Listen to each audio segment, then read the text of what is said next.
Hello, I'm Samin Aref from University of Toronto, and in this video I'm going to talk to you about strengthening pure integer programs. For those of you who have taken mathematical optimization courses, you probably know that a linear program can be solved in polynomial time. However, an integer program in general is NP hard. Only some integer programs, those which have perfect formulations, can be solved in polynomial time. So natural question is, what can we do with integer programs for which we don't have a perfect formulation? Well, we can strengthen them using valid inequalities. Some valid inequalities are applicable to all integer programs, while others are only applicable to some integer programming problems. Among the general purpose valid inequalities for pure integer programs, we have the Chvátal valid inequalities. Chvátal valid inequalities are cuts that are valid for the feasible set of a pure integer program. So in order to demonstrate how these cuts work and some of the notions related to these cuts, I'm going to use an onion. This onion here is just like a natural linear relaxation set of a pure integer program. If we can apply valid inequalities in a way that they define the convex hull of integer points, then the remainder of the process for solving this NP-hard integer programming problem can be done in polynomial time, because we can solve a linear program over the integer hull and obtain the optimal solution to the integer program. Integer hull is the term we use for referring to the convex hull of the integer feasible solutions for a pure integer program. The notion of Chvátal closure means applying all Chvátal inequalities that we have for a given set. So when we are dealing with a set P for a given problem, each of the cuts that represent valid inequalities for it would allow us to cut away a part of this onion.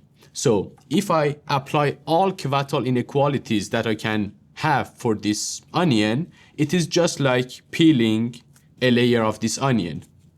Therefore, this process where I start with the whole onion and I peel away a layer of it is the process that has P as an input and Chvátal closure of P as the output. The Chvátal closure of P is what we show using the notation of C of P.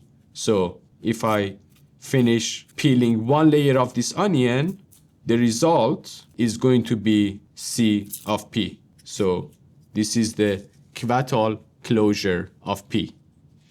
Now I can repeat this process. So if I take the Chvátal closure of P and apply all Chvátal inequalities for it, I can take another layer of this onion and the result will be the second Chvátal closure of P. So this would be the second Chvátal closure of P. So there will be a finitely many number of layers to an onion. In a similar way, for a given problem, there will be a Chvátal rank, which is the minimum number of times that we need to take Chvátal closure in order to get to the integer hull. So the integer hull of a problem is what I've represented using a bit of turmeric in the yellow part of this onion. So as you can see, if I peel away some layers of this onion, I'm going to get to the core part of the onion. So for every pure integer program, there is a Chvátal rank. And the Chvátal rank means that taking Chvátal closure that many times gives us the core, the integer hull. Before you watch any further, be sure to know about the notion of Chvátal closure, which means taking a layer of this onion. So the linear relaxation set that we're dealing with for a pure integer program is what we typically represent using the letter P. This set is just like the onion, which contains the first Chvátal closure of P, denoted by C of P. The Chvátal closure of P is the collection of all points that satisfy all Chvátal valid inequalities of P. The Chvátal closure contains the second Chvátal closure of P, and so on. And all these sets contain the integer Hall, which is denoted by P sub I. So let's go back to the example of an onion and consider that it represents the set P. Optimizing the objective function over all of these sets is NP hard. However, if instead of P we use Pi, then the problem can be solved in polynomial time. So imagine that the core of this onion, represented by the yellow color, shows you the integer Hall, P sub I. The Chvátal inequalities are cuts that allow us to cut away some parts of the onion so that eventually we get to the core. So if we manage to use these cuts in a way that we arrive at the core, then the problem or the rest of the problem can be solved in polynomial time. When it comes to the notion of Chvátal rank, there exists a finite T such that the Tth Chvátal closure of P gives us the integer Hall. This means that just like the onion, while it is made up of many layers, there is finitely many layers. So if we cut them away, we get to the core of the onion. So in order to get to the yellow part of this onion, I need to get rid of a certain number of layers. So if you pay attention to this onion, you're going to see that in order to get to the yellow part, I need to cut away 1, 2, 3, and 4 layers. So this means that for the problem that this onion represents, the Chvátal rank is 4. And therefore, if we take Chvátal closure 4 times, we will get to the integer Hall. So let's move on to the next point. The smallest value T such that taking Chvátal closure T times gives us P sub I is called the Chvátal rank of P. This means that we can take Chvátal closure many times. If we take Chvátal closure more times, for example 5 times, then we will get to Pi eventually, but one of the times that we took the Chvátal closure was redundant and unnecessary. That's why Chvátal rank is defined as the smallest T that gives us Pi. The next point I would like to highlight is that an inequality that is valid for Ct of P, but is not valid for Ct minus 1 of P, is said to have Chvátal rank T. This notion allows us to distinguish between the strength of different valid inequalities. So imagine that I want to get to the core of this onion. If I cut it here, it allows me to cut away 1 layer of the onion. And that wouldn't be as strong as if I cut it here, right? So in the same way, you can consider the strength of different valid cuts. So we can distinguish the strength of valid cuts according to the number of layers that they allow us to cut away. So when it comes to the strength of valid inequalities, we have the notions of useful valid cuts and valid cuts that are not useful. So just like this onion, if I attempt to cut this onion here, just the same way that my attempt at cutting the onion is not useful, the cut that represents in integer programming is not useful because it's not cutting anything away from the set I have. However, if I cut here, for example, that cut will be useful. So both of these are valid inequalities because I'm going to cut away what is to the left of the cut, and I'm going to keep what is to the right of the cut. But despite the similarities between this cut and this cut that were both valid, only one of them is useful, the one that allows me to cut away a part of the onion.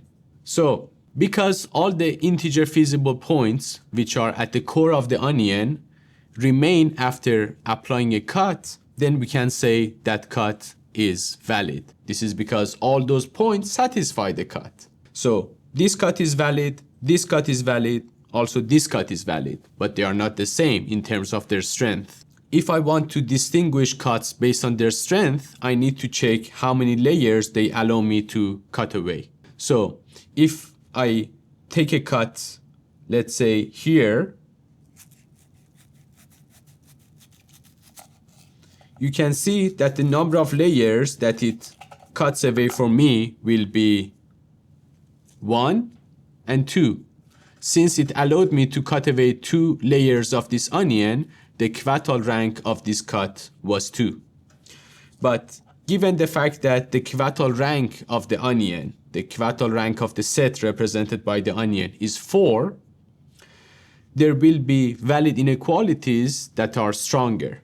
So at the extreme level, the strongest valid inequality is a valid inequality that is facet defining. This means that they are valid inequalities that allow us to cut right at one of the facets of the core of the onion. So if I cut exactly here, exactly at the border where the yellow part is shown, then this cut here